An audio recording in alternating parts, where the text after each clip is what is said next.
আসমান থেকে কিতাবটি নাজিল করেছেন কে? সেই কিতাবের আলোচনা শুনলে লাভ না লস? লাভটাকে আমার আল্লাহ জানায় দিলেন, ওয়া ইযা কুরিয়াল কুরআনু ফাসতামিউ লাহু ওয়া আনসিতু লাআল্লাকুম তুরহামুন। সূরা আরাফ আয়াত নাম্বার 204। আমার আল্লাহ রাব্বুল আলামিন জানিয়ে দিলেন, তোমাদের সামনে যখন কোরআন পাঠ করা হয়, কোরআনের আলোচনা করা হয়, চুপ করে কান লাগিয়ে মনোযোগ সহকারে কোরআনের কথাগুলো শ্রবণ করো। যারা চুপচাপ কোরআনুল কারীমের কথাগুলো শ্রবণ করবে, আমার আল্লাহ রাব্বুল আলামিন আসমান থেকে তাদের উপরে আল্লাহর রহমত বৃষ্টির মতো নাজিল করবেন। বলুন সুবহানাল্লাহ। এই জায়গায় আল্লাহর রহমত নাজিল হইতেছে আর আমরা সবাই বসে আছি জান্নাতের বাগানে। একটু চিল্লায়া বলেন না সুবহানাল্লাহ। কষ্ট হচ্ছে? আমি করবো আওয়াজ, আপনারা দেবেন আওয়াজ, জবাব দিবেন ঠিক ঠিক, আলোচনা হবে কমপ্লিট। শ্রোতাদের স্পিরিটে বারে বক্তার হিট, আলোচনা হবে জায়গা মতো ফিট। আগে বলতাম কিছু আছে প্যান্ডেলে, কিছু আছে অ্যাঙ্গেলে। এখন আর অ্যাঙ্গেলে না, যা বলবো সব ডাইরেক্ট। অ্যাঙ্গেলে বলা দিন শেষ, ডাইরেক্ট বলা বাংলাদেশ। কথা বলে ঠিক না? ও চাচা ওটা বসা করেন কে? 12টা বাচ্চা বেটা মজা দেখার জন্য আসছে। এটি 116টা বসা করা যাবে না বাবা। ওঠার নিয়ত থাকলে বক্তা ওঠার আগে আপনি উঠে যাবেন। পরিবেশ নষ্ট করবেন না। আপনি উঠে গেলে আমার কষ্ট হয়। আপনি কেন উঠে যাচ্ছেন আমাকে বলে যান, আপনার দুঃখটাকে আমি শুনি। কথা কি বুঝতে পারছেন? আর ওয়াদা দিচ্ছেন না 12:30 পর্যন্ত থাকবেন, না হলে 12টা পর্যন্ত থাকেন। যতক্ষণ মনে চায় ততক্ষণ থাকেন, না বলে যাবেন না। একজন করে উঠবেন আর অনুমতি নেবেন যে হুজুর আমি কি যেতে পারি? চিল্লায় বলবেন, আমার ওয়াদা হয় হয়ে যায়। আপনার চিল্লানিটা আমি শুনবো। রাগ করতেছেন আমার কথা? কথা ভাষা করা যাবে না বাবা। কোন যুবক যদি ওঠে পেশাব করা অজুহাতে, আর ছবি মোবাইলে তুলে রাখবেন, পারলে ফেসবুকে ছেড়ে দিবেন। কথাকে বুঝতে পারছেন? 1-1.5 ঘন্টা পেশাব আটকাইতে পারে না, পুরুষ হইল? হ্যাঁ, আর বিয়ে হওয়ার কোন সম্ভাবনা নাই। মেয়ে বুড়ি বানায় রাখবেন, তো এরকম অসুস্থ ছেলের সাথে বিয়ে দেবেন। একটু ধৈর্য নিয়ে বসেন। কিসের পেশা? রংপুরে ওয়াজ করলাম, এক মুরব্বী চাচা কয় হুজুর ওয়াজ করেন তো, পেশাব লাগলে লঙ্গিত করবো। আমি চাচা মেয়ে চাচি তো রাগ করবে, কয় না বাড়িতে যা বলবো হুজুর এমন ওয়াজ ধরা ধরছে, এত সুন্দর আলোচনা, ওঠার কোনো কায়দা ছিল না, জায়গাতে কাম সারছে। তো এরকম নিয়ত করে বসেন, 1-1.5 ঘন্টা আটকায় রাখেন। পেশাব জনিত যত রোগ আছে দোয়া করবো আল্লাহ যেন সেই রোগগুলো থেকে আপনাকে মুক্তি দেয়। আর আমারই ছেড়ে যাবেন দোয়ার বদলে বললাম না। একটু ধৈর্য নিয়ে বসেন। রাগ করতেছেন? তাকবীর দেন, লিল্লাহি তাকবীর। জবান ছেড়ে সবাই একটু মহব্বতে আমার সঙ্গে তেলাওয়াত করুন। আউযু বিল্লাহি মিনাশ শাইতানির রাজিম। বিসমিল্লাহির রাহমানির রাহিম।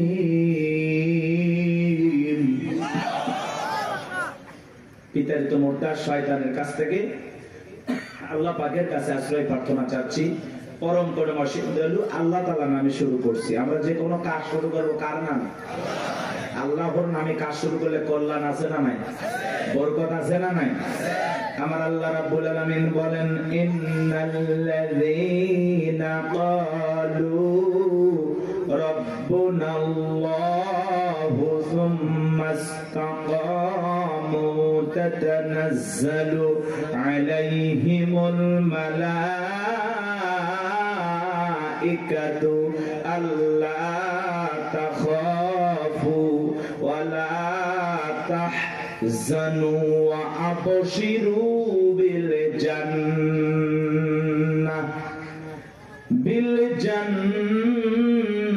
জান্নাতিল্লাতী কুনতুম তুআদুন।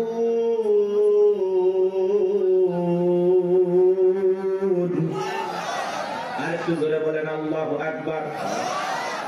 যে কোন আয়াত বা সূরা তাফসীর করতে হলে কোন প্রেক্ষাপটে কোন সময় আল্লাহ তাআলা সেই আয়াতটি বা সূরাটি নাযিল করেছেন সেই নাযিলের প্রেক্ষাপট জানা দরকার আছে না নাই?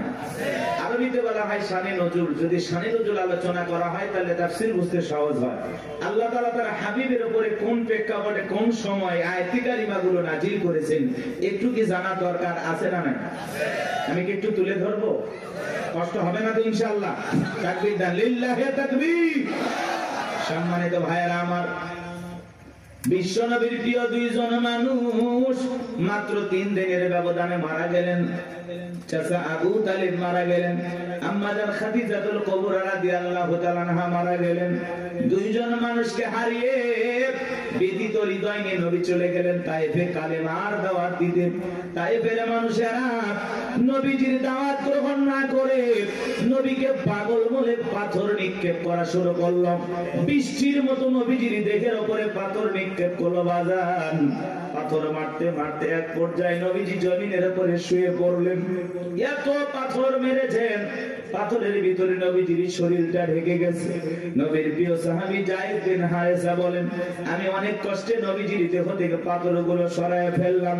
নবীজির যখন জ্ঞান ফিরে আসলো নবী ডেকে বলে, যায়েদ আমার একটু ওযু বানায়া দাও, একটু নামাজ আদায় করব।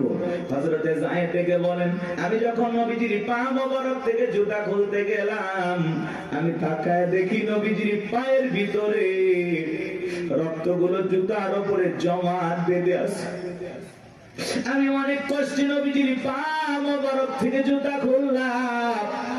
নবীজি নামাজ আদায় করলেন। আসমান থেকে জিবরাইল এসে বলে, নবী যে তায়েফের মানুষের আপনার দেহের উপরে পাথর নিক্ষেপ করেছে একটা বার অর্ডার দেন গো নবী, পাহাড় চাপা দিয়ে তায়েফের মানুষকে জনমের মতো ধ্বংস করে দেওয়া হবে। আমার নবী দেখে বলে, ও জিবরাইল তুমি যদি তায়েফের মানুষদেরকে পাহাড় চাপা দিয়ে ধ্বংস করে দাও আমি কার কাছে কালেমার দাওয়াত পৌঁছাবো? আমি তায়েফের মানুষদেরকে মাফ করে দিলাম, ওরা না চিনে আমাকে পাথর মেরেছে, আমার আল্লাহকে জানায়া দাও, আমার আল্লাহ যেন তায়েফের মানুষদেরকে মাফ করে দেয়। কেমন দয়ার নবী, মায়ের নবী বাজান, প্রতিশোধ গ্রহণ করেন না, মানুষকে ক্ষমা করতে ভালোবাসেন। রাহমাতাল লিল আলামিন। নবী চলে আসলেন মক্কায়। 19 দিন পর্যন্ত আসমান থেকে আর জিবরাইল আসে না, নতুন কোন আয়াত বা সূরা নাযিল হয় না। কাফেররা সমালোচনা শুরু করে দিল, ও নবীর প্রিয় সাহাবীরা কি ব্যাপার, তোমাদের নবী তো নতুন কোন আয়াত বা সূরা পাঠ করে আমাদেরকে শোনায় না, নাকি তার উপরে যে জিন ভর করেছিল সেই জিনটা বিদায় নিয়েছে? জোরে কন্যা উযুবিল্লাহ। দেখে বলে নবীর সাহাবীরা তোমাদের নবী তো নতুন কোন আয়াত বা সূরা পাঠ করে শোনায় না, নাকি তার আল্লাহই তাকে ভুলে গেছেন? জোরে কন্যা উযুবিল্লাহ। এইভাবে তারা সমালোচনা শুরু করলো। সাহাবায়ে কেরাম মনে মনে কষ্ট পায়, কিন্তু বিশ্ব নবীর কাছে যা কেউ প্রকাশ করতে পারে না। তখন আল্লাহ রাব্বুল আলামিন 19 দিন পরে জিবরাইলের মাধ্যমে এই পাওয়ারফুল আয়াতি কারিমাগুলো নাযিল করলেন। বলুন আল্লাহু আকবার। আমার আল্লাহ রাব্বুল আলামিন জানিয়ে দিলেন, ইন্নাল্লাযীনা ক্বালু রাব্বুনাল্লাহ,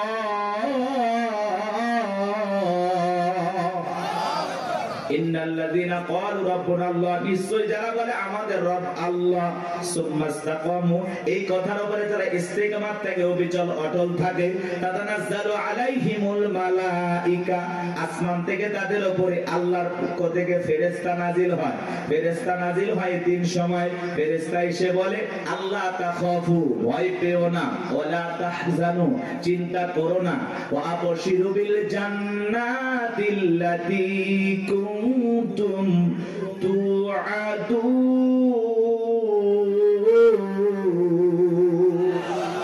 যে জান্নাতের প্রতিশ্রুতি, যে জান্নাতের ওয়াদা তোমাদেরকে দেওয়া হয়েছে, সেই জান্নাত পেয়ে তোমরা আনন্দিত হও, সেই জান্নাত তোমরা গ্রহণ করো। বলুন আল্লাহু আকবার।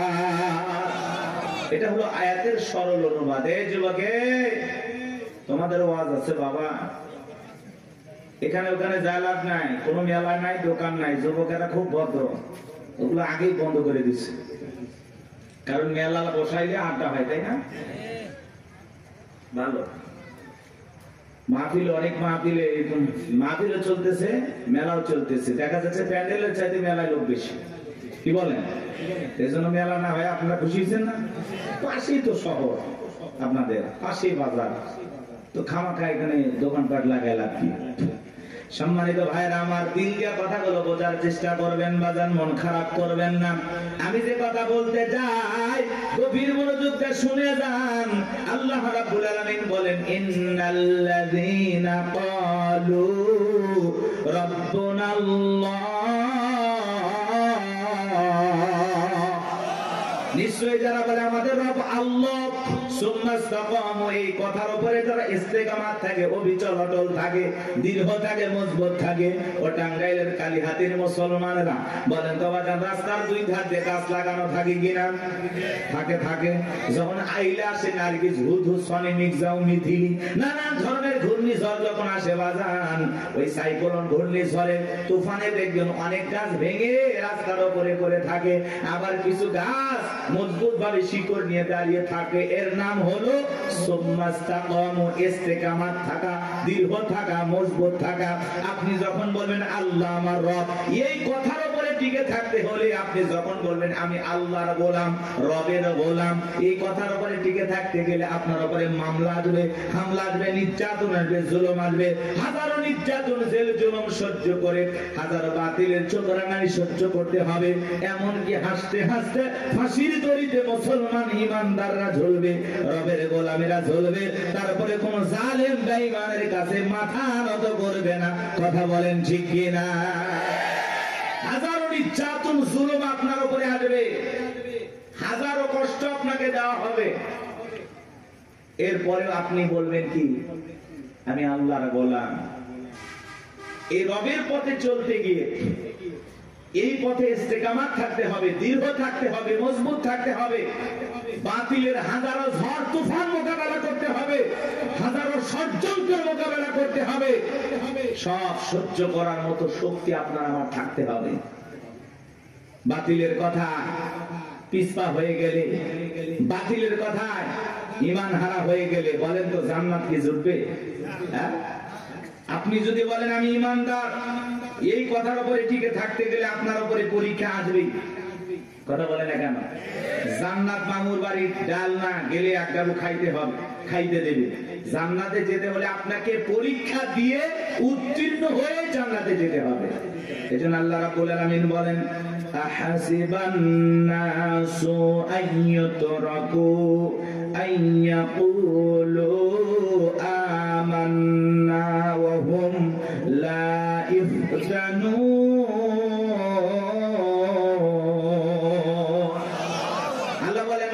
কি মনে করেছি ঈমান এনেছে কথা বললেই ছেড়ে দেওয়া হবে? তাদেরকে পরীক্ষা করা হবে না।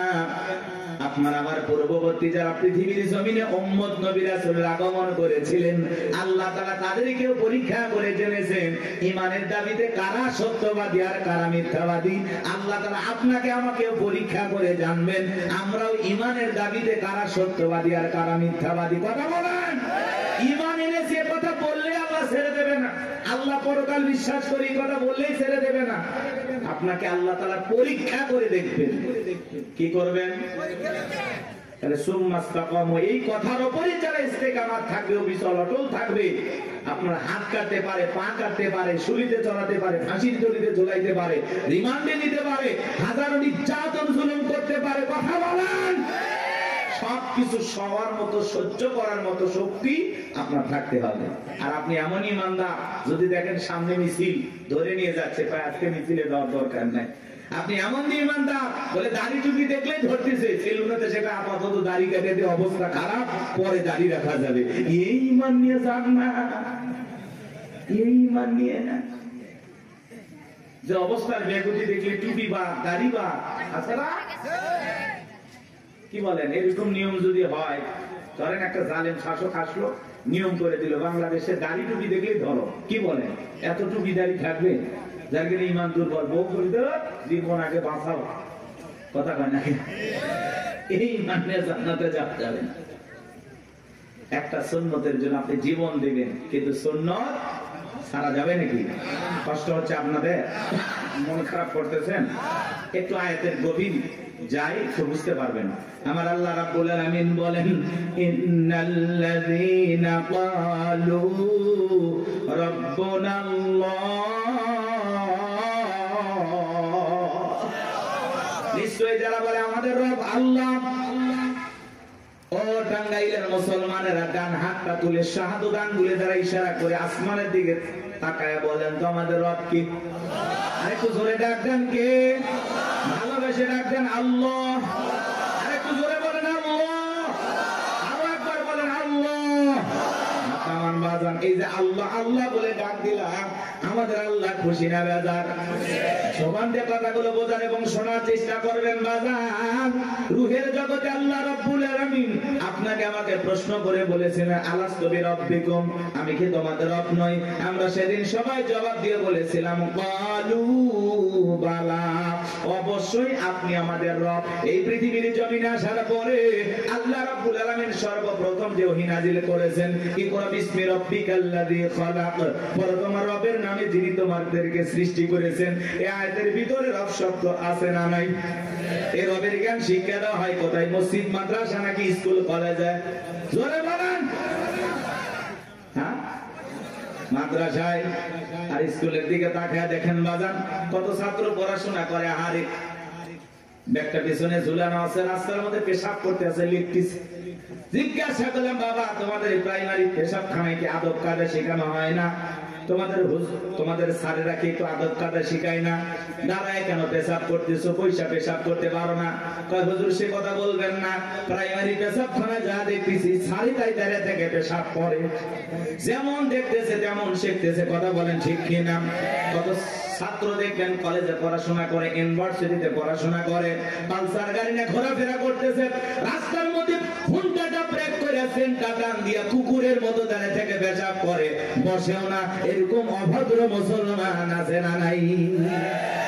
শুধু পায়ের পার্থক্য, কুকুরের স্বভাব ঢুকে গেছে। কুকুরের পা চারটা, ওর পা দুইটা। কথা বলেন। আপনি মুসলমান দাবি করেন, 25, 30, 40 বছর বয়স হয়ে গেছে, পেশাব করেন দাঁড়াইয়া, লজ্জা শরম নাই আপনার? আবার পেশাব করে ওই জায়গায় রেখে দেয়, পানিও নেয় না, টিস্যু নেয় না, টপ টপ করে প্যান্টটা ভিজে যায়, কিছুক্ষণ পরে সুগন্ধি বের হয় নাকি? কপাল করা মুসলমান। হাদিস শরীফের ভিতরে আসছে, পেশাব থেকে পবিত্রতা অর্জন না করার কারণে অনেক মানুষকে শুধু একটা কারণে কবরের আযাব, শাস্তি ভোগ করা লাগে। শুধু কবরে আযাব হবে কি কারণে? পেশাব থেকে পবিত্রতা অর্জন না করার কারণে। তাহলে চিন্তা করেন, এটা কত বড় মারাত্মক গুনাহের কাজ। আল্লাহ আমাদের হেদায়েত দান করেন। বলেন তো বাজার, একটু পেশাব করে টিস্যু নেওয়া দরকার আছে না নাই? ঢেলেগুলো ব্যবহার করা দরকার আছে না নাই?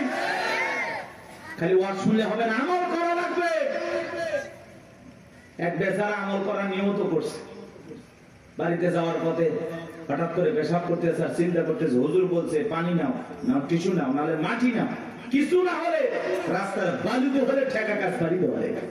তো চিন্তা করলো মাটি বালু কিচ্ছু নাই, কি করা যায়? পেশাব করতে করতে হুজুরের কথা মনে হয়েছে, আমলের নিয়তে রাস্তার বালু যা ছিল জড়াইয়া জায়গা মতো দিয়েছে, কিছু ছিল লাল কিটে ইনজেকশন দেওয়া শুরু করছে। তখন বলতেছে, এই জন্য তো আমি হুজুরদের ওয়াজ ভালো লাগে না, সহ্য করি না, এই জন্য তাদের কথা আমল করি না। দোষ কি হুজুরের নাকি আর আমলের? কথা বলে না কেন? এরকম লোক আছে না নাই? আমার ভাইরা গভীর মনোযোগ দিয়ে কথাগুলো শুনবেন বাজান। ছোট্ট বাচ্চা মাদ্রাসায় পরে কি সুন্দর হুজুর পানি আগায়া দিল, দেখলেন না? কি সুন্দর টিস্যুটা আগায়া দেয়, ছোট্ট বাচ্চা কি সুন্দর বৈশা বৈশা পেশাব করে, দাঁড়াইয়া পেশাব করে না। ওই ছোট্ট মানুষ 7-8 বছর বয়স, বাড়িতে যা মাকে সালাম দেয়, বাবাকে সালাম দেয়, পাড়া প্রতিবেশী গেলে সালাম দেয়, কি সুন্দর তাদের ব্যবহার চলাফেরা দেখে মায়া লাগে।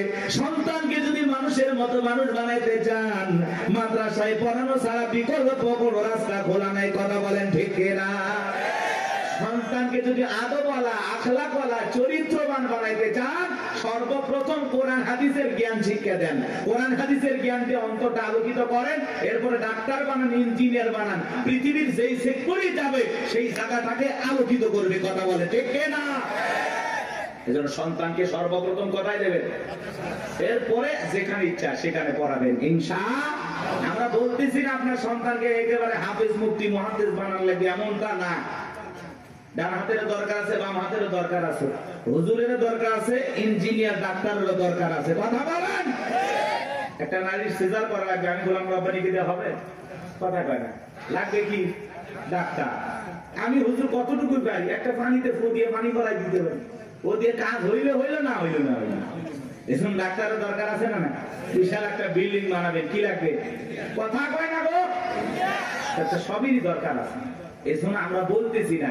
কিন্তু যদি ছোটবেলায় মাদ্রাসায় পড়ে ডাক্তার হলে আদর্শ ডাক্তার হবে, ডাক্তার নামে কষাই হবে না যে কেসি গজ ভিতরে রেখে সিলাই করে দিবে। কথাটা বুঝতে পারছেন? ওইরকম ডাক্তার হবে না। এই জন্য সন্তানকে মাদ্রাসায় পড়াইতে হবে। পারবো তো ইনশাআল্লাহ? সন্তানদেরকে দিন শিখাবো, ছেলে হোক মেয়ে হোক, সর্বপ্রথম কোরআন সুন্নাহর জ্ঞান তাদের ভিতরে ঢুকাবো। এটা অভিভাবক হিসাবে আমাদের দায়িত্ব। আর সন্তান যদি মাদ্রাসায় পড়ে, ওটা কি নামাজের ওয়াজ করা লাগবে?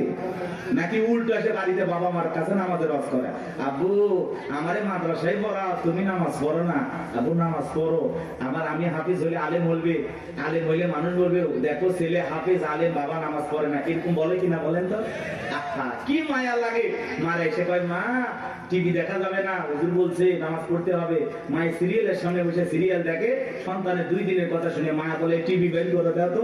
ছোট্ট বাচ্চা মাদ্রাসায় বসে আমাদের শাসন করে। হ্যাঁ, কথা বলে। আপনার ঘরটা মানে আলোকিত হয়ে যায়, সুন্দর হয়ে যায়। ওই যে বিশ্ববিদ্যালয় একজন হাফেজ তো কি তার মারা গেল অল্প বয়সে, বাবা জানা যায়, তারা বলতেছে আমার ছেলে দেখলাম নিঃশ্বাসটা ত্যাগ করতেছে, তখনও কোরআন তেলাওয়াত করতেছে। সুবহানাল্লাহ। বলে আমি আমার বাবা আমার ছেলে যে কাফনে মোড়ানো, আমি আফসোস করতেছি না তো। আল্লাহ যে কয়দিন হাত দিছে নিয়ে গেছে, আমি আফসোস করবো কেন? আমার ছেলে তো ঘুমাইছে, আমি আফসোস করি নাই। দেখেন বাবার কতটা ধৈর্য, কারণ একটা হাফেজ সন্তান, বিশ্ববিদ্যালয় হাফেজ ছিল। কথা কি বলছেন? পিএসপি কোরআনের আলো চ্যাম্পিয়ন ছিল। মাশাআল্লাহ বলেন। এমন একটা সন্তান আমাদের দরকার। আমাদের দরকার বিশ্ব চ্যাম্পিয়ন হওয়া হাফেজ আলেম। কথা বলেন, কথা বলেন। ক্রিকেটার নাই, ফুটবল বানায় লাভ নাই, সুপারস্টার গায়ক বানায় লাভ নাই। সন্তানকে বানাইতে হবে কোরআনের পাখি। কথা বলেন। পারবো তো ইনশাআল্লাহ? আল্লাহ কবুল করেন না? একটু জোরে বলেন আমিন।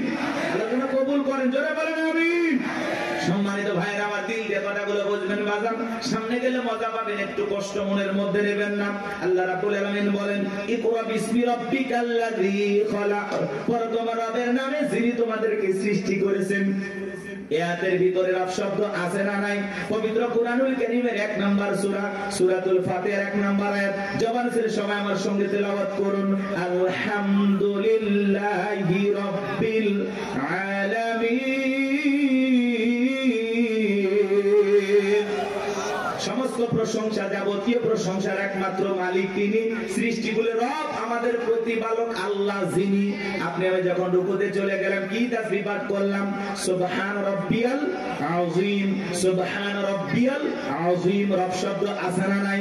এরপরে রুকুতে দাঁড়ানোর সময় কি বলি? সামিআল্লাহু লিমান হামিদা, রব্বানা লাকাল হামদ। রব শব্দ আছে না নাই? এরপরে যখন সিজদায় মাথাটা নত করি, কি তাসবিহ পাঠ করি? সুবহান রাব্বিয়াল আ'লা, সুবহান রাব্বিয়াল আ'লা। অনেকে দেখবেন খালি ফিসফিস করে, সুবহান সুবহান সুবহান সুবহান সুবহানাল্লাহ কয় না, সবই নেতে আল্লাহ ভালো জানে। স্পষ্ট বোঝা না, খালি সুবহান সুবহান সুবহান সুবহান। স্পষ্ট বলতে হবে আপনাকে, সুবহান রাব্বিয়াল আ'লা, সুবহান রাব্বিয়াল আ'লা। এরপরে যখন বাজান সালাম ফিরানোর পরে হাত তুলে মুনাজাত করি, আল্লাহর কাছে কি দোয়া করি? রব্বানা আতিনা ফিদ দুনিয়া হাসানাতাও ওয়া ফিল আখিরাতি হাসানাতাও ওয়া কিনা আযাবান নার।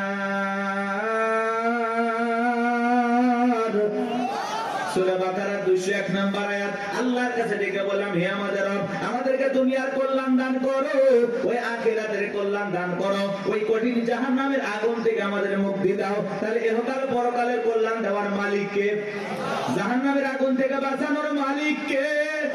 পবিত্র কুরআনুল কারীমের ভিতরে 114টা সূরা আছে। সর্বশেষ এই সূরাটির নাম হলো নাস, তার 1 নাম্বার আয়াত, কুল আউযু বিরাব্বিন নাস। এর ভিতরেও রব শব্দ আছে। আছে না নাই? এবার জানবো আমার আপনি আমি যেদিন মারা যাব মসজিদের মাইকে যেদিন এলান জারি হবে এই গ্রামের অমুক ব্যক্তি বেঁচে নাই, ইন্না লিল্লাহি ওয়া ইন্না ইলাইহি রাজিউন। আপনার আমার মৃত্যুর সংবাদ শোনার পরে স্ত্রী কেঁদে বলবে স্বামী নাই, ছেলে কেঁদে বলবে বাবা নাই, মেয়েটা কেঁদে বলবে বাবা নাই, পিতা মাতা বেঁচে থাকলে বলবে কলিজার ধনটা হারাইলাম। আত্মীয় স্বজন সবাই আপনার আমার জানাজায় আসবে শেষ বিদায় দেওয়ার জন্য। বাজান আমার ওই দামি বিল্ডিং বানাইছেন, দামি বাথরুম বানাইছেন, কোথাও আপনার জীবনের গোসলটা হবে না। এমন মানুষ আছে কোটি কোটি টাকা দিয়া সুন্দর করে ওয়াশরুমটা বানাইছে, কথা কথা ভিআইপি কারবার, জীবনের শেষ গোসলটা ওই দামি টয়লেটে হবে না, কথা বলেন না কেন? ওই 4-5 কোটি টাকা খরচ করেছেন ওই জায়গায় হবে না বাজান। ওখান থেকে বের করে চকির উপরে শোয়া মশুরি টাঙ্গাইয়া দেখে রঙিন পোশাক কইলা বড়ই পাতার গরম পানি দিয়া গোসল করাবে, আতর সুরমা লাগায় জনমের মতো সাজাবে, সাদা কাপড়ে চকলেটের মতো ওরাইয়া মসজিদের কাটিয়াতে তুইলা 4 জন বরযাত্রী দইরা একটা দুবা করে কবরস্থানে নিয়ে যাবে। ওই কবরে 3 জন ব্যক্তি নামবে বাজার লাশটা রাখার জন্য। মনে হবে এরাই বুঝি সাথী, কিন্তু না, কবরের লাশটা রেখে মুখটা কেবলে মুখি কইরে এক একে সবাই উঠে আসবে। ওই কবরে থাকা ব্যক্তি কবরে শুয়ে থেকে দুরাকাত একটু একটু দেখতে পাইবে। এরপরে যখন বাসের বিছানা বিছায়া দিবে ছিদ্রগুলো দিয়ে হালকা একটু আলো কবরে প্রবেশ করবে। এরপরে যখন মাটি চতুর্দিক দিয়ে যাবে বাজার, ওপরে যখন মাটির চাপা দিয়া দেবে কবরটা হয়ে যাবে ঘোর অন্ধকার। কবরে রেখে আত্মীয় স্বজন বন্ধু বান্ধব ছেলে মেয়ে সবাই চলে আসবে। কবরে থাকা ব্যক্তি ওদের পায়ের আওয়াজ শুনতে পাবে, চিৎকার মেরে ডেকে বলবে আমাকে একা রাইখা যাও না, আমাকে সঙ্গে নিয়ে যাও। কবরে থাকা ব্যক্তির চিৎকার দুনিয়ার কেউ শুনতে পাবে।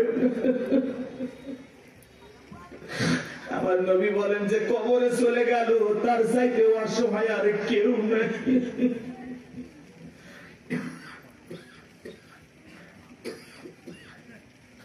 আমার নবী যে বলেছেন ওয়ালা রাসূলুল্লাহ সাল্লাল্লাহু আলাইহি ওয়াসাল্লাম ইন্নামাল কুবুরু রাউযাতুম মিন রিয়াদিল জান্নাহ আও হুফরাতুম মিন হুফারিন নার। রাওয়াহু তিরমিজি।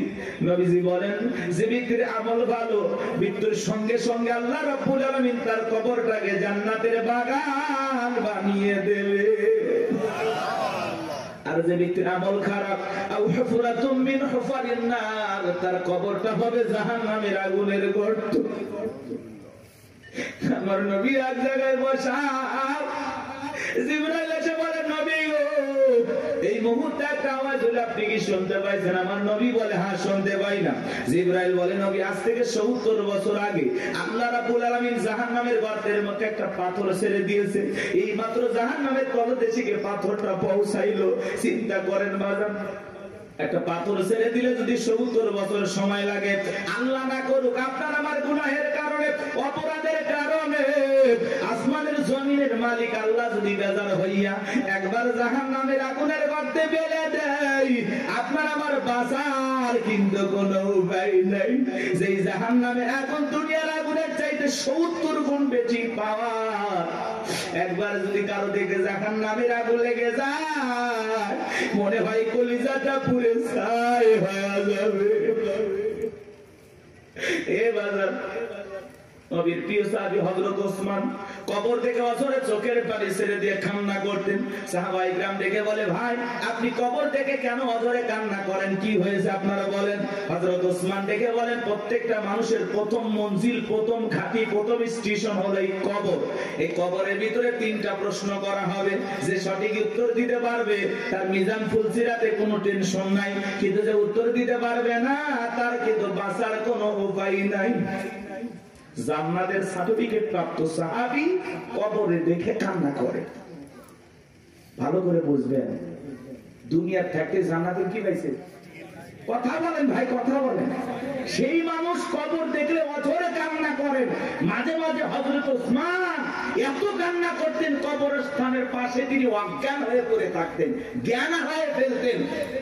আর আমরা সকালে কবর দেয়, বিকেলে যা তাস খেলে, জুয়া খেলে।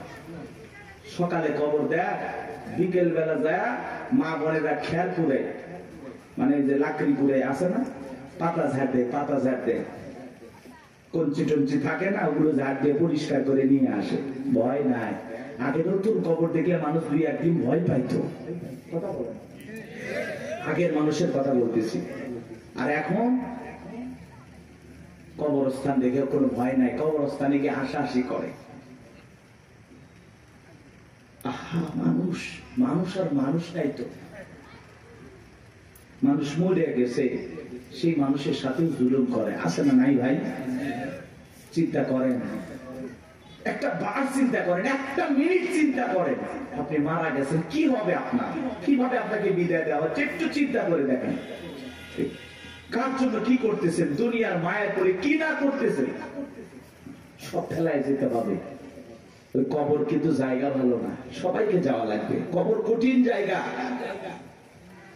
যার আমল ভালো, কবর তার সাথে ভালো আচরণ করবে। যার আমল খারাপ,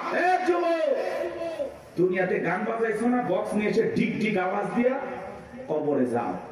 দুনিয়ার মাটি যেরকম গান বাজনার আওয়াজে কাঁপাইছো, এই কবর একদিন পরে কোলে নিয়ে কাঁপাবে। কথা বলে ঢেকে না, কি হবে সেদিন তোমার? কবর কিন্তু জায়গা ভালো না, কবর বড় কঠিন জায়গা। কথা বলেন না কেন? 6 দিন পরে নখ খসে যাবে, 9 দিন পরে চুল। কবর গায়ের সামান নিতে কইর না কেউ ভুল। কবর জায়গা ভালো নয়, কবর জায়গা ভালো নয়, কবর জায়গা ভালো নয়। আমল দিয়ে কবর গৃহ সাজায়া নিতে হয়। 17 দিনে পেট ফেটে শেষ পোকার খাদ্য হবে। 7 দিন পরে গোস্তা দেবে না, কঙ্কাল পরে রবে। চিন্তা করেন, ইস, এই সুন্দর দেহ, কত রং বেরঙের সাবান, শ্যাম্পু, কত কিছু ব্যবহার করলাম, কত মেডিসিন, কত তেল।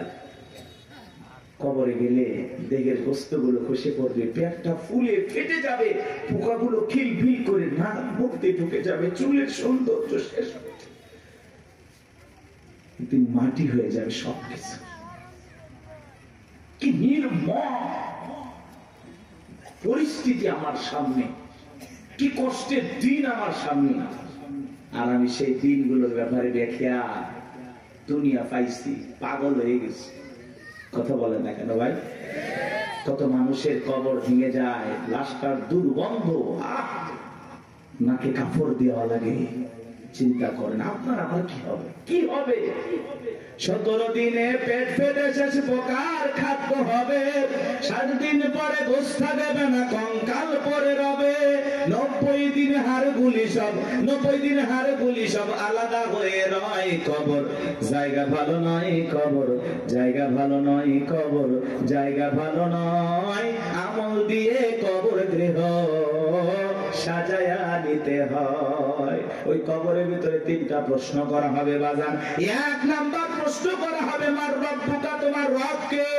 জীবনের পরতে পরতে সব জায়গায় রব, রুহের জগৎ থেকে শুরু করে জীবনের সব জায়গায় রব রব রব। আমরা যেন রবকে ভুলে না যাই। ওই কবরের ভিতরে 1 নাম্বার প্রশ্ন করা হবে, মার রব্বুকা, তোমার রবকে?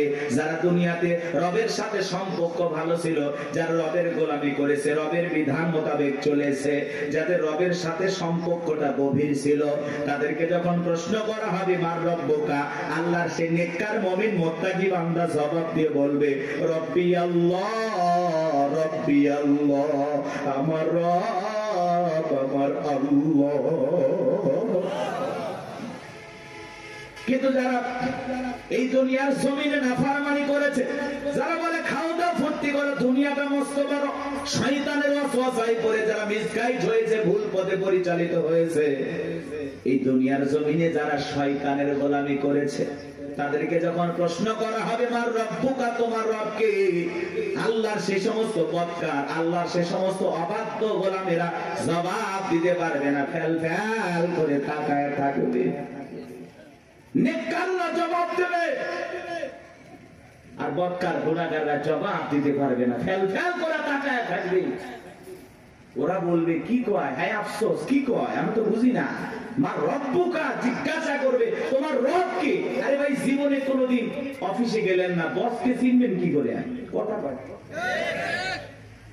এই যে দুনিয়াতে যারা আল্লাহর গোলামি করতেছে, কি মনে করেন 5 ওয়াক্ত নামাজ পড়ে লোকটা ঠকে গেছে? না, কোরআন সুন্নাহ দিয়ে জীবন সাজায় লোকটা ঠকে গেছে? না, ঠকে নাই। এই যে আমরা দুনিয়াতে আল্লাহর গোলামি করতেছি, এই গোলামির বেতন হিসাবে আল্লাহ আমাদেরকে দেবেন জান্নাত। সুবহানাল্লাহ। এই গোলামির বেতন হিসাবে আমরা পাবো জান্নাত, আর বোনাস হলো দিদারে ইলাহি, আল্লাহ পাকের সাথে জান্নাতীদের সাক্ষাৎ। সুবহানাল্লাহ। বেতনও আছে, বোনাসও আছে, কিন্তু দুনিয়াতে গোলামি করে কবরে যাওয়া লাগবে। আপনি এক ওয়াক্ত নামাজ পড়েন না, রবের সাথে সম্পর্ক নাই, কেমনে জান্নাতে যাবেন? কথা কয় না ভাই? আপনি তো আল্লাহর অফিসই চেনেন না। আল্লাহর অফিস কোথায় চেনেন? কথা কয় না, কথা কয়। রাগ করতেছেন নাকি? এগুলো বললে অনেকে খারাপ লাগে। এক জায়গায় ওয়াজ করেন, হুজুর মৃত্যুর ওয়াজ এইভাবে করিয়েন না, ভয় লাগে। এরকম লোক কয়, হুজুর আমার প্রচুর মৃত্যুর কথা স্মরণ হয়, আমার এত মৃত্যুর কথা ভয় লাগে, মাঝে মাঝে তো আমি মসজিদে মৃত্যুর ভয়ে ঢুকি না। আমি একটা আবার কেমন কথা কয়, হুজুর মসজিদে ঢুকতে যেতে লাশ বহনে খাটিয়া, এইটা দেখে আমার এত ভয় লাগে, এই ভয়ে আমি মসজিদে যাই না। এটার নাম কি মৃত্যুর ভয়? কথা বলে না কেন ভাই? কিছু মানুষ আছে কবর করে, বলে না যে আমি 70টা কবর করছি হুজুর, 80টা কবর করছি। আবার পাশের আর একজন লোক কয়, হুজুর যে কবর খোঁড়ার কথা বলতেছে, ও আবার যা কবর করে, যে মানুষটা মারা যায় তার ছেলে মেয়েকে বলে, এই তোমার বাবাকে কবর খুললাম, 2 প্যাকেট সিগারেট তো দিলে না। ও যদি 80 লক্ষ কবর করে, কবর কি, কবরে কি হতে পারে এই বুঝ কেউ দিলের ভিতরে আসবে ভাই? কথা বলেন, আসবে? আমাদের অবস্থাটা এমন হয়ে গেছে, কিসের আমল করবো হুজুর? দুনিয়া তো মস্ত বড়, রং তামাশায় আসি ব্যস্ত, রঙিন চশমায় দুনিয়ার সব চাকচিক্য সুন্দর লাগতেছে, একটু গান বাজনা, আমোদ প্রমোদ, হই হুল্লা। কথা বলে না কেন? হাজি মানুষ ওয়াজ করে আসছে, নাতনির বিয়া, বক্স বাজতেছে, কন্ট্রোল করতে পারে না, হাজি পর্যন্ত ডাক দিয়ে করছে লঙ্গি দেয়া। হাজি হাজি অফ করে আসছে। কথা বাস্তব না অবাস্তব? মিথ্যা না সত্য? এরকম আছে না বাজান? মানে আবেগের ঠেলায় আমরা গুনাহ করতে যাই, গুনাহ নাকি আবেগে হয়ে যাচ্ছে। আল্লাহ এরকম আবেগ থেকে আমাদের হেদায়েত দান করেন। এটা জোরে বলেন আমিন। কষ্ট পাচ্ছেন আপনারা? তাহলে কবরে 1 নাম্বার প্রশ্ন, মার রব্বুকা, তোমার রবকে উত্তর দিতে পারবে তারা, আল্লাহর মুমিন, মুত্তাকি, নেককার বান্দা যারা। উত্তর দিতে পারবে না কারা? আল্লাহর গুনাহগার, বদকার, অবাধ্য গোলাম যারা। কথা বলে ঠিক কিনা? তাহলে আমরা নেক আমল করে আল্লাহর প্রিয় গোলাম হয়ে কারা কারা কবরে যেতে চায়? হাত তুলে দেখা। আল্লাহ আমাদের সবাইকে নেক আমল করা তৌফিক দান করুন। চিল্লা বলুন আমিন। আর একটু জোরে বলুন আমিন। ওয়াজ কি শেষ? এবার দেখেন খেলাটা কোন দিকে যায়, এদিকে খেয়াল করেন। কষ্ট পাইছেন? এই যে হেদায়েতের উদ্দেশ্যে 2-4 মিনিট কথা বললাম, এইবার চলেন। আল্লাহ রাব্বুল আলামিন বলেন, ইন্নাল্লাযীনা ক্বালু রাব্বুনাল্লাহ, নিশ্চয়ই যারা বলে আমাদের রব আল্লাহ। আমাদের রব কে? জোরে করেন না ভাই, একটু চিল্লায়ে বলেন আল্লাহ। এই পৃথিবীর জমিন আল্লাহ যখন কাউকে জিরো থেকে হিরো বানায়, চাওয়ালা থেকে প্রধানমন্ত্রী বানায়, আর মুসলমান জবাই করে। কথা বলে না কেন ভাই? বাংলাদেশে ডক্টর জাকির নায়েক আসবে, ভারতের টেনশন আসবে, আমাদের দেশে আর টেনশন করে ভারতের লোকেরা। কথা বলে না কেন? অনেক উদ্বেগ, তারা বিভ্রান্তিকর বক্তব্য ছড়াচ্ছে যে ডক্টর জাকির নায়েক আসলেই বাংলাদেশে গ্রেফতার করা হবে। কতই সহজ। বাংলাদেশের মানুষকে তো চেনেন না, ধুতি নিয়ে যাইতে পারবেন না। কথা বলে, কথা বলে না। বাংলাদেশে ডক্টর জাকির নায়েক আসবে, তাকে প্রায় 1 মাসের এদেশে সফর করার অনুমতি দেওয়া হয়েছে। বিভিন্ন জায়গায় তিনি বিভিন্ন প্রোগ্রামে অংশগ্রহণ করবেন ইনশাআল্লাহ। একজন দিনের দায়ী, সারা দেশে সারা পৃথিবীতে যার পরিচয় পরিচিতি আছে। ভারতের তার বক্তব্যের শুনে অসংখ্য মানুষ কালেমা পড়ে মুসলমান হয়েছেন। সেই মানুষটা যদি এই দেশে আসে, আমাদের কোনো সমস্যা আছে ভাই? আমরা মুসলিম হিসাবে খুশি, তাকে ধন্যবাদ জানাই। ডক্টর জাকির নায়েককে আমরা সাদরে গ্রহণ করব, লাল গালিচার সংবর্ধনা দেব। কথা বলা ঠিক না? আর এই দেশে যদি কোনো কারণে কোনো ষড়যন্ত্র বা বিতর্কের কারণে যদি ডক্টর জাকির নায়েক বাংলাদেশে না আসতে পারে, তাহলে বুঝে নেবেন বর্তমান সরকারে যারা আছে এদের ভিতরে ভারতের দালাল আছে। উনি আসবেন, সমস্যা কি? মুসলিম একটা দেশে একজন দাঁড়িয়ে আসতে পারবেন? ডক্টর জাকির নায়েকের অসংখ্য লেকচার আপনারা শুনেছেন, আলোচনা শুনেছেন। ভালো লাগে না? ভালো লাগে না? চমৎকার কথা বলেন। ভারত সরকার তার টিভি চ্যানেল বন্ধ করে দিয়েছেন, তাকেও দেশ থেকে বিতাড়িত করেছেন। এখন তিনি বিভিন্ন দেশ সফর করেন, বিভিন্ন দেশে থাকেন। আলহামদুলিল্লাহ, আমাদের দেশও আসবেন তারই ধারাবাহিকতায় আলহামদুলিল্লাহ আমরা গ্রহণ করবো। উনি আসবেন, ঘুরিয়ে ফিরে চলে যাবেন, সমস্যাটা কোথায়? এতে ভারতের মাথা ব্যথা দরকার আছে? আমাদের দেশে আমরা ডক্টর জাকির নায়েককে নিয়ে আসবো নাকি খানায় খাবার ইমামকে নিয়ে আসবো, সেটা ভারতের কাছ থেকে শোনা লাগবে। ভারতের কথা আমরা চলি, এজন্য আমরা বলেছি আমরা বারবার রক্ত দিয়ে দেশকে স্বাধীন করেছি। আমরা না হতে চাই ভারতের গোলাম, না হতে চাই আমেরিকার গোলাম, আমরা সবাই আল্লাহর গোলাম। এটা আমাদের জীবনের সবচেয়ে বড় পরিচয়। আমরা কার গোলাম? আল্লাহর গোলাম। আমরা দুনিয়াতে কারো গোলামি করার জন্য জন্ম হই নাই, আমরা গোলামি করবো একজন, আর তিনি আমাদের রব, তিনি আমাদের সব। কথা বলে ঠিক না? ডক্টর জাকির নায়েক আসতেছে খুব দ্রুত, 28 নভেম্বরের মধ্যেই বাংলাদেশে আসবেন ইনশাআল্লাহ। তার সফরকে আল্লাহ কবুল করেন। একটু জোরে বলেন আমিন। এটা নিয়ে ভারতের মাথা ব্যথা, অনেক টেনশন, মিডিয়াতে অনেক আলোচনা, তুমুল আলোচনা, সমালোচনা চলতেছে, বিতর্ক চলতেছে। সব বিতর্কের অবসান ঘটবে উনি যখন বাংলাদেশ বিমানবন্দরে পৌঁছাবে। আশা করি উনি আসবে ইনশাআল্লাহ। আমার ভাইরা দিল দিয়ে কথাগুলো বোঝার চেষ্টা করবেন। ইন্নাল্লাযীনা ক্বালু রাব্বুনাল্লাহ, নিশ্চয়ই যারা বলে আমাদের রব আল্লাহ। গভীর মনোযোগ দিয়ে কথাগুলো শুনবেন বাজান। এই পৃথিবীর জমিনে আল্লাহ কাউকে জিরো থেকে হিরো বানায়, সাওয়ালা থেকে প্রধানমন্ত্রী বানায়। নিঃস্ব পৃথিবীতে কেউ বেঁচে নাই। চিল্লায় বলে দুনিয়াতে আমার কেউ নাই। সেই মানুষটাকে আল্লাহ নিঃস্ব থেকে ক্ষমতার চেয়ারে বসায়, সেই মানুষটাও ক্ষমতার চেয়ারে বসে জুলুম করে, অত্যাচার করে। কথা বলেন ঠিক কি না? এই পৃথিবীর জমিনে এরকম একজন জালেম ছিল ভবঘুরে, যে নিজেকে আনা রব্বুকুমুল আলা বলে দাবি করেছিল, নিজেকে প্রভু বলে দাবি করেছিল, খোদা বলে দাবি করেছিল, রব বলে দাবি করেছিল। এ ছিল একটা ভবঘুরে যুবক। ভবঘুরে যুবক মানে বোঝেন না? যারা ইয়াবা, ফেনসিডিল, গাঁজা, মদ খায়, গাছক ধাক্কা মারে। ভাই ভাইজান সাইদ দেন আছে না? নাই। বাড়িতে যা বলে বউ দরজা খোল, কথাকে বোঝেন নাই? বউ যখন দরজা খুলে দিয়েছে, ভাই মা এত দেরি করলি কেন? বউ তখন দিকে বলে কি ব্যাপার, আমার মা কইলি কেন? আজকে একটু বেশি মাল খাচ্ছি। তুই মা না বউ বুঝতে পারতেছি না। এরকম মাতাল আছে না নাই? কিছু কিছু ছেলে পেলে আছে সন্ধ্যা বলে ঘরে দরজা বন্ধ করে জিকির করে, ইজ্ঞাবা ইজ্ঞাবা ইজ্ঞাবা। মা বাবা চিন্তা করে, বাবা এটা কিসের ট্যাবলেট? জড়সতি বলা কথা কই, কিচ্ছু বোঝার দরকার নাই, টাকা দে নইলে তোর মাথা ফাটাবো। এরকম ইয়াবা খোর আছে না নাই? যারা ইয়াবা খায়, ফেনসিডিল খায়, গাঁজা মদ খায়, যুবক রে, সমাজের মানুষ তাদেরকে নেশাখোর বলে, টোকায় বলে। যারা নেশা করে তাদেরকে মানুষ ভালো চোখে দেখে না। সে ভালো সন্তান হতে পারে না, ভালো স্বামী হতে পারে না, ভালো বাবা হতে পারে না। নিঃস্ব করে সে সবাইকে। কথা বলে নেশাখোররা তার পরিবারকে নিঃস্ব করে। এই জন্য হাতে পায়ে অনুরোধ করে বলে যায়, যুবক নেশাদ্রব্য পান করা যাবে না, মাদক সেবন করা যাবে না। যে মুখে মা, সেই মুখে মাদক তোলা যাবে না। মাদককে না বলুন। কথা বলে না? মাদক সেবন করা যাবে, নেশাদ্রব্য পান করা যাবে। যারা মদ পান করবে এদের জন্য জান্নাত হালাল না হারাম? ওদের জন্য জান্নাত হারাম হয়ে যায়। জান্নাত যদি হারাম হয়ে যাবেন কোথায়? এই জন্য আমরা দুনিয়াতে নিজেরাই মদ আল্লাহ তাআলা হারাম করে দিয়েছেন। আমি আমার উপরে এটা হারাম মানবো যে না, আল্লাহ হারাম করে দিয়েছেন, এই মদকে আমি স্পর্শ করব না। আমি জান্নাতে যাই শরাব পান করব। শরাবের ঝর্ণা আছে, সুবহানাল্লাহ কম, মধুর ঝর্ণা, দুধের ঝর্ণা, পানির ঝর্ণা, শরাবের ঝর্ণা। হাতের স্পর্শ ছাড়া কি তার করতেছে? সুবহানাল্লাহ।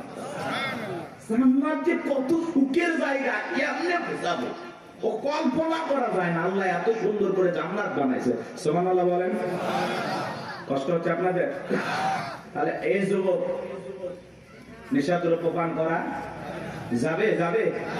এগুলো আজে বাজে ফালতু জিনিস না খাইয়া, ওই ইয়াবা ফেনসিডিল না খাই, ওই টাকাটা জমায়া বউকে মাসে একটা করে 3 পিস উপহার দাও। কিছু না পাইলে অন্তত 12টা মাসে 12টা বাসর রাখাইবা। কথা কোন ঠিক কি না? আলামিন ভাইয়ের কাছ থেকে যদি সুন্দর একটা শাড়ি দিতে পারতো, কথাই নাই। মেয়েরা সবচেয়ে পছন্দ করে কোন কালারের শাড়ি জানো? নীল কালারের শাড়ি। কথা কয় না? হ্যাঁ, নীল কালারের শাড়ি বউরে কিনে দেবেন। যদি আপনার বউ বেজার হয় টাকা আমি দেব। কথা কয় না? কথা কয় না? এই কালারটা মেয়েরা সবচেয়ে চয়েস করে বেশি। যদি পারেন আলামিন ভাইয়ের সাথে যোগাযোগ করে একটা শাড়ি খালি দিয়ে দেখেন, ওই দিন বইয়ের ব্যবহার দেখে সারা জীবন আপনার মনে থাকবে। কথা বলে ঠিক কিনা? এই জন্য আজে বাজে জিনিস না খাইয়া ওই টাকা জমায়া বউ বাচ্চার কাপড় কিনে দেব, ওদের মুখে হাসি ফোটাবো ইনশাআল্লাহ। কোন কোন যুবক আছো মাদক দ্রব্য স্পর্শ করবা না, মাদক নিজের উপরে হারাম করবা, হাত করো, জীবনে কোনোদিন স্পর্শ করবো না ইনশাআল্লাহ। আজকের এই জান্নাতের বাগান থেকে ওয়াদা দিলাম যে আল্লাহ আমরা জীবনে কোনোদিন নিশাদ্রব্য স্পর্শ করব না। দয়া করে তোমার জান্নাতের শরাবের নহরটা একটু আমার জন্য বরাদ্দ রাখো। একটু জোরে কর না আমিন। হাত নামান আমার ভাইয়েরা। এই ফিরাউন ছিল একটা ভবঘুরে যুবক, এর নাম ছিল কাবুজ। বলকে বলা হতো, কিত্তিদের তরফ থেকে নাম ছিল রামশিস। মিশরের বাদশাহর পুরোবাদী নাম হলো ফিরাউন। সংক্ষিপ্ত ঘটনা 2-1 মিনিটে বলে সামনের দিকে যাবো বাজান গো আমার। এসে গেল সর্বপ্রথম মিশরে যাওয়ার পরে বাজান সর্বপ্রথম হলো তরমুজের ক্ষেতের লেবার। কিছুদিন লিবারি করলেন। ওই দেশের সরকারি গোরস্থানের দারোয়ান লাগবে। ঢোলপিটায় খবর দেওয়া হলো, হাজার হাজার মানুষ লাইনের করতে হয়ে গেছে গোরস্থানের দারোয়ান হওয়ার জন্য। 1-2 জন ইন্টারভিউ দিতে দিতে যখন ফেরাউনের পালা, ডেকে বলে বাদশাহ খুব বড় আসামে বিদেশ থেকে আপনার কাছে এসেছি, যদি চাকরিটা দেন উপকৃত হব। এমন ভাবে কথাগুলো উপস্থাপন করলেন, বাদশার মায়া লাগে গেল। বলে আপনার সাথে ভালো মানুষ মিশর আর কেউ নাই, বুক করা আসামে বিদেশ থেকে আসছি, পরিবার পরিজন আছে, দয়া করে যদি চাকরিটা দেন সারা জীবন আপনার প্রতি কৃতজ্ঞ থাকবো। এমন ভাবে কথাগুলো বললেন, কথা আছে দুষ্ট লোকের মিষ্টি কথা। বাদশার ভালো লেগে গেল। বাদশা ডেকে বলে ইন্টারভিউ বন্ধ করো, এই কাবুজ নামের ছেলেটাকে মিশরের সরকারি গোরস্থানের দারোয়ানের চাকরিটা দেওয়া হলো। এইবার সরকারি গোরস্থানের দারোয়ানের চাকরি পাওয়ার পর ফেরাউন চিন্তা করে বাদশা প্রতি মাসে বেতন দিবে, ঠিক আছে, কিন্তু এই টাকা দিয়ে চলবে না, আমার সাইড ইনকাম করা দরকার। এইবার যারা লাশ দাফন করতে আসে ওদেরকে ডেকে বলে, শোনো, লাশ প্রতি একটা করে দিরহাম যদি দাও লাশ দাফন করতে দেব, না হলে লাশ দাফন করতে দেব না। জনগণ টেনশনে বলে গেল, একটা দিরহামের জন্য বাদশার দরবার বিচার নিয়ে যাব, লাশ পয়সা বলে শেষ হয়ে যাবে, যদি পাই 1 টাকাই ছেলেটাই পাক। এই কথা ভেবে জনগণ একটা করে দিরহাম ফেরাউনকে দেওয়া শুরু করলো। আপনারা বলেন তো বাংলাদেশের মানুষের নাম কি? ঘুষ। ঘুষ 1 টাকা হইলে ওটা কি? ঘুষ। এটা কিন্তু বাংলাদেশে আছে আছে আছে। শোনো এই দেশটার গল্প করি, দেশটা মনে হয় স্বপ্নপুরী, শুধু কর ঘুষ কর মদ কর জুয়া কর, হেতায় আছে ভুরি ভুরি, হেতায় আছে ভুরি ভুরি। এ দেশে অসৎ কামাই কেউ করে না, তবে ঘুষের টাকা পেলে কেউ তো ছাড়ে না। টেবিলের নিচ দিয়ে হাত বাড়িয়ে কালো টাকাটা নেই সারিয়ে, টেবিলের নিচ দিয়ে হাত বাড়িয়ে কালো টাকাটা নেই সারিয়ে, করছে ওরা বড় দেশের চুরি, করছে ওরা বড় দেশের চুরি। শোনো এ দেশটার গল্প করি, আছে না নাই? আমার ভাইয়েরা একটা করে দিরহাম জনগণ দেওয়া শুরু করলো। আল্লাহ রাব্বুল আলামিন ওই সময় একটা মহামারী দিল। 2020 সালে আল্লাহ তাআলা আমাদেরকে একটা মহামারী দিয়েছিলেন, ধরো না ছুঁয়ো না, নাম হলো করোনা। করোনা রোগে আক্রান্ত হয়ে বাবা মারা গেছে। ছেলে বাবার লাশটাও দেখতে যায় নাই, বাবার কবরে মাটিও দেয় নাই। বাবার সম্পত্তি ভালো লাগে, মৃত বাবার লাশকে বোঝা মনে হয়। কথা বলে। মায়ের করোনা হয়েছে, জঙ্গলে ফেলা আসছে। বন্ধুর করোনা হয়েছে, বন্ধু দেখতে যায় নাই। ভাইয়ের করোনা হয়েছে, ভাই দেখতে যায় নাই। স্বামীর করোনা হয়েছে, স্ত্রীর কাছে যায় নাই। খাবারের প্লেটটা সাজায় লম্বা একটা বাঁশের লাঠি দিয়ে আস্তে করে স্বামীর ঘরে খাবার ঢুকায় দিয়েছে। কথা বলেন। স্বামী যখন সুস্থ হয়েছে, বিবি কাছে ডাকে বলে, জোসনার বাপ, আমি তোমার যে কত ভালোবাসি তুমি জানো না। শাড়িটা দিয়ে সুন্দর করে মুখটা মোছায় দিতেছে, আর ডেকে বলে, জোসনার বাপ, তাহাজ্জুদ পড়ে পড়ে তোমার জন্য দোয়া করেছি, আল্লাহ আমার জোসনার বাপের হায়াত বাড়ায় দাও। স্বামী মনে মনে হাসে আর বলে, বিবি রে, তুই যে আমার কত ভালোবাসিস, আমার বোঝা হয়ে গেছে। আমি যখন অসুস্থ ছিলাম, জানালা দরজার দিকে তাকায় থাকতাম, এই বুঝি দরজা জানালা করে গল্প করবি, 2টা কথা বলবি, একবারও দেখা করলি না। মোবাইলে তোর ছবি দেখে দেখে মনের দুঃখের কথা ভুলে যাইতাম। তুই যে আমার কত ভালোবাসিস প্রমাণ আমি পাইছি। আমি যখন অসুস্থ ছিলাম, আমারে তুই বাঁশ দিয়া খাওয়াইছিস। কথা বলা, কথা বলা। এজন্য করোনা মহামারী মহামারী বুঝে দিয়েছে দুনিয়াতে কেউ কারো আপন না। কথা বলেন সত্য না মিথ্যা? ওই সময় একটা আতঙ্ক ভয়, কেউ কারো কাছে যায় নাই। বাজানো আমার এই দুনিয়াতে একটা করোনা মহামারীতে মানুষ মারা গেল, মানুষ আর একটা মানুষের কাছে গেল না, বাবার কাছে সন্তান গেল না। তাহলে ভেবে দেখেন বাজান, দুনিয়াতে কেউ কারো আপন না, সব মিথ্যা মায়া। মিথ্যা মায়া। কথা কয় না তো?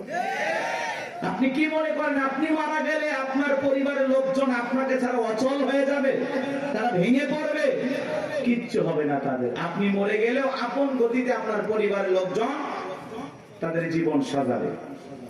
আপনার জন্য কেউ অপেক্ষা করবে না, আপনার জন্য পৃথিবীর কোনো কিছু থেমে থাকবে না। না দোকান, না ব্যবসা প্রতিষ্ঠান, না আপনার স্ত্রী, না আপনার সন্তান, না আপনার ব্যবসা বাণিজ্য, ক্ষেত খামার, কোনো কিছুই থেমে থাকবে না। আপনি মরে গেলেও সব আপন গতিতেই চলবে। কথা বলে ঠিক না? বরং আমরাই বেশি ভাবতেছি যে আমি মরে গেলে আমার পরিবারে কি হবে না হবে। ওদের কথা ভাবতে গিয়ে আমরা আখিরাত ভুলে গেছি। এজন্য আসুন আখিরাতকে টার্গেট করি। কথা বলে না কেন? আখিরাতকে টার্গেট করি। এর মধ্যে দুনিয়া যতটুকু হয় হইলেও আলহামদুলিল্লাহ, না হইলে আলহামদুলিল্লাহ। কথা বলে ঠিক না? কিন্তু বেশি দুনিয়াকে টার্গেট করলে আখিরাত আমাদের কাছ থেকে দূরে সরে যাবে। এজন্য আমরা দুনিয়া টার্গেট করবো না, আখিরাত। আমাদের কার প্রয়োজন বেশি? আল্লাহকে প্রয়োজন দরকার না? তাহলে আখিরাতকে টার্গেট করতে হবে। এই পৃথিবীতে আল্লাহ হলো আমাদের সবচেয়ে আপন। স্ত্রী বলেন, সন্তান বলেন, সবাই স্বার্থ স্বার্থ স্বার্থ ছাড়া কেউ আপনাকে চেনে না। পুরুষ হলো টাকা কামানোর মেশিন। পুরুষের টাকা আছে, পুরুষের পাশে সবাই আছে। পুরুষের টাকা নেই, পকেট ফাঁকা, রাস্তার ভিক্ষুক আপনার সাথে দেখা করবে না। কথা বলে ঠিক না? টাকা আছে, পুরুষের সম্মান আছে। টাকা আছে, পুরুষকে সবাই চেনে। সবাইকে বোঝেন নাই? ওই যে গান শুনছেন না, গান শুনছেন, ওইদিকে যাবো না, রাগ করছেন। আপনারা তো রাগ করতেছেন। কি করবো না দোয়া করবো বলেন? আচ্ছা বলেন তো, পুরুষ হলো প্রয়োজন মিটানোর মেশিন। টাকার প্রয়োজন, সম্পদের প্রয়োজন। কথা কয় না কেন? এই প্রয়োজন মিটানোর জন্য আল্লাহ আমাদের দুনিয়ায় পাঠাইছে। কথা কি বুঝতে পারতেছেন বাজান? মন খারাপ করবেন না। যে কথা বলতে চাচ্ছিলাম বাজান, দিল দিয়ে কথাগুলো বোঝার চেষ্টা করবেন, গভীর মনোযোগ দেবেন, সামনে গেলে মজা পাবেন। এ যুবক, তোমরা নিরাশ হয়ে না। তোমরা যুবক, আমিও যুবক, তোমাদের মনের দুঃখটা কি বুঝি। একটু অপেক্ষা করো, তোমাদের জন্য স্পেশাল কিছু আলোচনা মাথার মেমোরিতে সেভ করা আছে, সময় মতো ডাউনলোড দিয়ে শোনায় দেব। মা বোন যারা বসে আছেন, মা একেবারে নিরাশ হবেন না। মা মহিলা প্যান্ডেল মা বোনদের জায়গা হচ্ছে না, আমি শুনেছি। আর পাগলিদের জায়গা একটু বেশি লাগে। ওদের ঘরেও যেরকম দখল করতে চায়, বাহিরে গেলে দখল করতেছে। কথা বল না কেন? এই যে মা বোনদের জন্য কিছু ওয়াজ করা দরকার আছে না নাই? কিছু বাঁকা পথে মা বোন চলে, বাঁকা পথে চলা মা বোনদেরকে ওয়াজের মাধ্যমে আজকে একটু সোজা করা হবে। একটু সময় দেন, সামনে যায়। আমার ভাইয়েরা চলেন, সামনের দিকে যায় বাজান। ওই ডায়রিয়া কলেরা মহামারীতে হাজার হাজার মানুষ মারা গেল। আর ফিরাউনের পকেটে টাকা ঢুকলো। টাকা পাইতে পাইতে এত টাকার মালিক হয়ে গেল বাজান। টাকা রাখার কারোর কোনো জায়গায় নাই। এবার বাদশার দরবার একদিন চলে আসছে। বাদশা, আমার কাছে কিছু টাকা পয়সা আছে। এলাকায় যারা গরিব মানুষ খাজনা দিতে পারে না, দুঃখী মানুষ খাইতে পারে না, আমি তাদের একটু জনসেবামূলক কাজ করতে চাই। বাদশাটাকে বলে, বাবাই তো ভালো উদ্যোগ, তোমার মতো ছেলে ঘরে ঘরে জন্ম নেওয়া দরকার। এইবার জনগণের সেই সমস্ত টাকাগুলো নিয়ে আসা গরিব মানুষের মাঝে বিতরণ করলেন, খাজনা পরিশোধ করে দিলেন। বলেন তো টাঙ্গাইলের মুসলমান বুঝে থাকলে বলেন তো টাকাগুলো ছিল কার? মাইক ধরে বলতেছে 5 লাখ দেব, ওই টাকা পাবে কোথা থেকে? আসমানের ফেরেশতারা প্যাকেট পাঠাবে নাকি? ভালো করে বুঝবেন কোন টাকা কোন জায়গায় যায়। আমাদের গাইবান্ধার আঞ্চলিক ভাষা একটা কথা বলে, মাছের তেল দিয়ে মাছ ভাজা। কথা কি বুঝতে পারতেছেন? জনগণের টাকা জনগণের মাঝে বিতরণ করে ফাও ফাও বাহাবা পাইলু।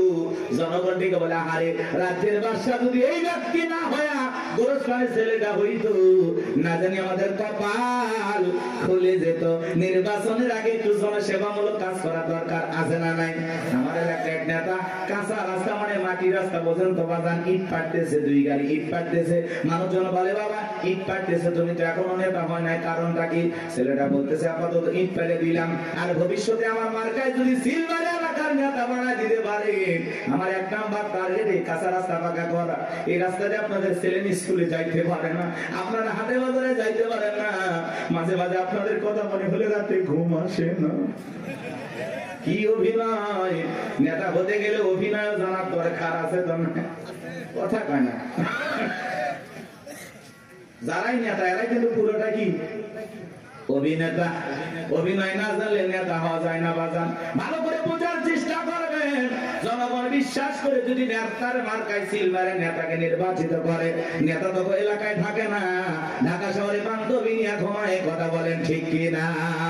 মার্কা থাকে যে কয়দিন, নেতার আনা গোনা সে কয়দিন। আমরাও জনগণ কম খারাপ না। 1.5 টাকার বিড়ি আর 3 টাকার চা খায় কি স্লোগান। বল্টু ভাইয়ের চরিত্র ফুলের মতো পবিত্র। নামাজ পড়া কক্ষ গাঁজা খাই 5 ওয়াক্ত কমসুরিতে বাঁকা ভক্ত। শয়তানের 1 নাম্বার ভক্ত। হুজুরদের জন্য খুবই শক্ত, চুষা খাই গরিবের রক্ত। পোস্টার লেখা যে গরিবের বন্ধু, ভোট দিয়ে দেখেন গরিবের কয় নাম্বার শত্রু। কথা বলেন। রাস্তার একটা ভিক্ষুক মহিলার দিকে 500 টাকা দিয়ে বলে, আপনার চেহারার মাঝে আমি আমার মাকে খুঁজে পাই। আম গাছে নেতার ছবি ঝুলানো থাকে। নির্বাচিত হওয়ার পরে এলাকায় থাকে না। জাম গাছে বিদ্যুতের ঘুড়িতে নেতার বিশাল বিশাল ছবি, আর লেখা আছে আমি অমুক নেতা, চেরাগালি বদনা। পবিত্র ঈদ উল আজহার শুভেচ্ছা, পবিত্র ঈদ উল ফিতরের শুভেচ্ছা। খালি ব্যানার দিয়ে শুভেচ্ছা জানায়, জীবনে কোনোদিন আর কাছে আসে না। এই নেতা ওই ব্যানার লক্ষ লক্ষ টাকা দিয়ে না বানাইয়া, ওই ব্যানারের টাকা দিয়ে যদি গরিব দুঃখী মানুষের মাঝে বিতরণ করো, তোমার ব্যানার লাগবে না গো, ব্যানার লাগবে না। জনগণ তোমার মার্কায় জায়গা মতো সিল মেরে দেবে। কথা কোন ঠিক কিনা? কিন্তু ওই যে মার্কা থাকে যে কয়দিন নেতার আনা গোনা সে কয়দিন। অলিতে গলিতে নেতাকে পাওয়া যায়। মানুষ মলে জানা যায় হাজির, জুমার নামাজের সামনে হাজির, আসরের নামাজ পড়ে 2 বার। কথা কয় না। এক নেতা মানুষকে সালাম দিতে দিতে হুঁশ হারায় ফেলছে। রাস্তার খেজুর গাছ পায় 1 লাইনে সালাম দিয়ে যাচ্ছে। কর্মী চাচাকে ধরে কয় নেতা এটা মানুষ না খেজুর গাছ। নেতা বলতেছে আমি মনে করছি এটাও ভোটার। কথাকে বুঝতে পারতেছেন বাজান? এই জন্য আপনাকে আমাদের পরিবর্তন হওয়া লাগবে বাজান। বারবার ওদের কথায় ভোলা যাবে না, ভোলা যাবে না। আমাদেরকে ভালো ভালো লাগবে। মনে রাখবেন বাজান, দেশের জনগণ 1 নাম্বার, নেতাও 1 নাম্বার হবে। আপনি যদি পরিবর্তন করতে চান, অবশ্যই সমাজটাকে পরিবর্তন করতে পারবেন। এই জন্য আগে নিজের ভালো হওয়া লাগবে। আপনি যেমন দেশের নেতাও কিন্তু ওইরকম হবে। 2 নাম্বার আপনি নেতা হবে 4 নাম্বার। কথা কি বুঝছেন? আপনি সিটার নেতা হবে বিশ্ব সিটার। করলে কি ভয় পাচ্ছেন নাকি? আমি কোন দলে দালালি করতেছি? আমরা আগে ঠিক হবে। এক পাগল গাছের নিচে হাত তুলে বলে আল্লাহ, আরে হারাক তো মানুষ বাইরে গেছে, 2-4 জন হারিয়ে গেলে কি হবে? পরে খুঁজবো। ওই মা কি মা আজকে শুরু করছে নাকি? বাচ্চা নিয়ে আসে, মাকে ধর, মাকে বাচ্চা হারায় যায়, মা কইতে পারবে না, মা না পাগলি। বাচ্চাকে কন্ট্রোল করবেন না। এ বাবা জাহিদ, তোমার মা কান্না করে, আসো বাবু আসো। সাতুটিয়ে বাড়ি। ও